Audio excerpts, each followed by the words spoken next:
First, I would like to say I am happy to announce that Bedroom Meetings, the first part one, will be available for purchase for playback for those who missed it, those who weren't able to get in. Um, I will say this, those weren't my intentions. I thought the Lord was going to lead me another way as far as um, if you were in it, you were in it. If you missed it, you missed it. But Holy Spirit instructed me to make the playback available for purchase. But that's also prophetic. That's the main reason I'm on here. I wanted to let you know that if you missed it and you wanted to get in and hear about it, the audio, not the video, but the audio is available on my website, heavenslovestory.com. With that being said, when he gave me that, he had also been speaking to me. Don't limit God for how he's going to do things in your life with your assignment, even the instructions that come from him. You guys know I've talked about it many times when God gives us a promise or tells us what that blessing is going to look like or what to expect. We have our own mental picture in our minds for how we think that's supposed to look, how things are supposed to go, how things are going to play out. Do not limit him.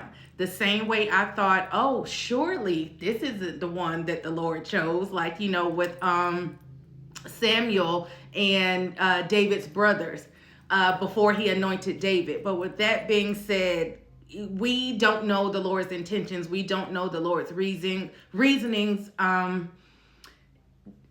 Be open to how he wants to do things. Still be spirit-led with whatever instructions that he's giving you. Move the way he's telling you to move.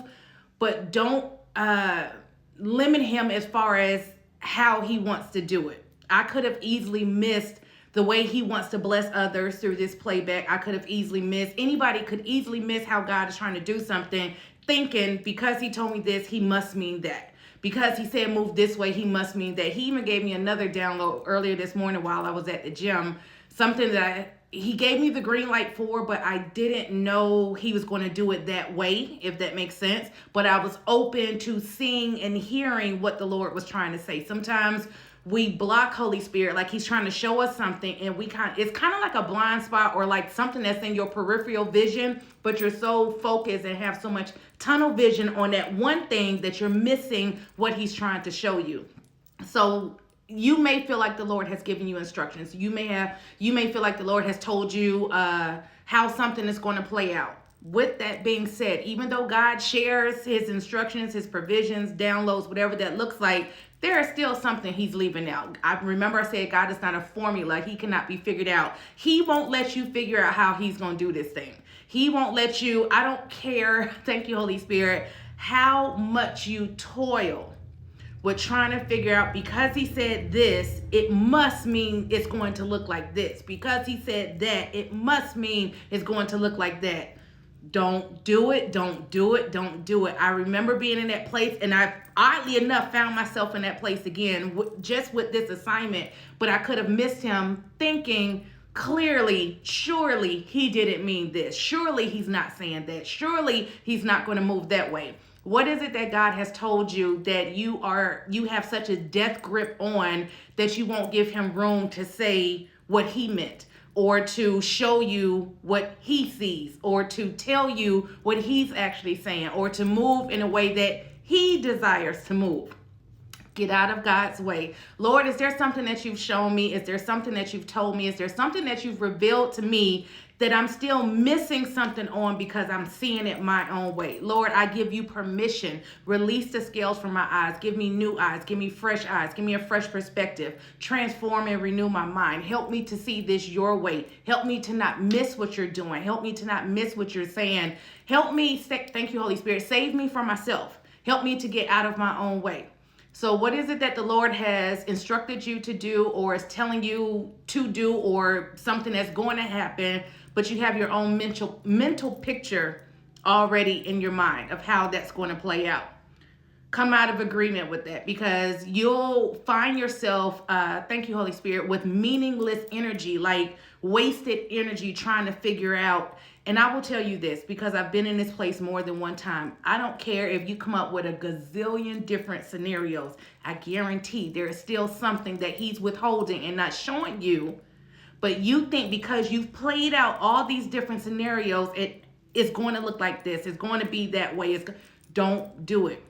Y'all, I've been down this road one too many times, more than I like to even acknowledge, but I'm saying it because I don't want you guys to go through those meaningless battles like I had to endure. This one, I caught on early enough, but some time ago, earlier on in my walk, there were things that the Lord told me or said, but I had such a death grip on it, I wouldn't allow him to show me what he meant by that. This time I caught it. It was by my surprise. I was about to toil a little bit, like, Holy Spirit, hold on, this ain't what we talked about. Like, that was conviction right there. That's the thing. We don't talk to God about what God is saying to us. He says something to us, but then we take it and just run with it. We get up from his feet before he's finished speaking. And Holy Spirit was like, we didn't talk anything about how this was going to look or what you're going to do with it this way or what you're not going to do. I gave you the instruction for the first assignment of bedroom meetings. I never said any more about it wasn't going to be this or it wasn't going to be that. You took that part and ran with it. That was conviction for me, a learning experience for me, a lesson for me, a loving rebuke for me. But again, I'm saying all of this to say, what is it that God has told you? This can be with your marriage. This can be with restoration. This can be with a job, a business move.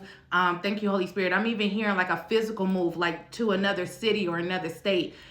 Okay, here we go. There were some years ago that the Lord gave me a city and state in mind. And I just knew without a shadow of a doubt, he meant I was supposed to physically move to that space. After sitting at his feet with it long enough, it was never a physical move. It was more so, it was something else. I haven't been released to share, but it was something else. You think if he gives you a place, that means that's a physical move. But that place could mean, it can be provision. It can be keep an eye on this place. It can be something that started in this place. It can be a bunch of things, limitless things. But because he kept showing me this place and I heard down to the city and the state, I assumed that meant a physical move. Now, I didn't go forward in that because, again, I felt some uncertainty there. Like, God, what is this all about? But it was actually years later, I kid you not, before he actually revealed what that place meant. Just because he's speaking something physical, like geographical location, doesn't mean it's an actual physical move. Now, that doesn't apply to everyone. Some of you, the Lord will instruct to move. But some of you, the Lord has maybe shown you a place or told you a place, and you immediately took that and ran with it. And maybe you're somewhere that the Lord didn't call for you to go. Maybe you've moved into a job or a position. Just because he said it didn't mean that's what he meant. You see what I'm saying? This is something you got to sit at the Lord's feet until you know what God is saying.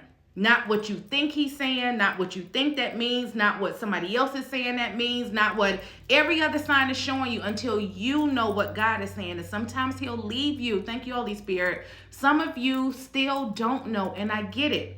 But that's also a season. That's also an accurate space to be in where you got to have peace in the uncertainty. Lord, you gave me a bunch of puzzle pieces and I'm still uncertain about it, but I have peace in that. Lord, you gave me some strategies and instructions, but I'm still uncertain about how these things are going to make sense, but I have peace in that. You see what I'm saying? Lord, I feel like you're telling me to stand for my marriage, although you haven't verbatim said that, but I feel it in my spirit. So I'm going to have peace in the uncertainty until you show up and say otherwise, until you give me that yes or give me that no. Sometimes God leaves you in that place of uncertainty, but he wants you to be content there and have peace there. I get it. You don't know. I get it. God has been silent. God will leave many of us on red for a long time. Like, Jesus, I know you saw that text, but you're leaving me on red. That's a place to be in for you to, he's checking your heart, your mood, your attitude, your posture. Will you get up? Will you grumble and complain? Will you move based on assumption? Will you move in haste? Will you go with what others are saying that seems like it fits you, but that may not be what he's saying? So again, it's a lot of different things that he can mean from it. And I don't say this to confuse you. I say this for you to take it back to him, to sit at his feet long enough.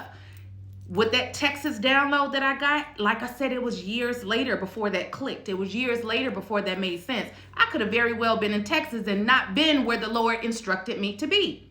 You see what I'm saying?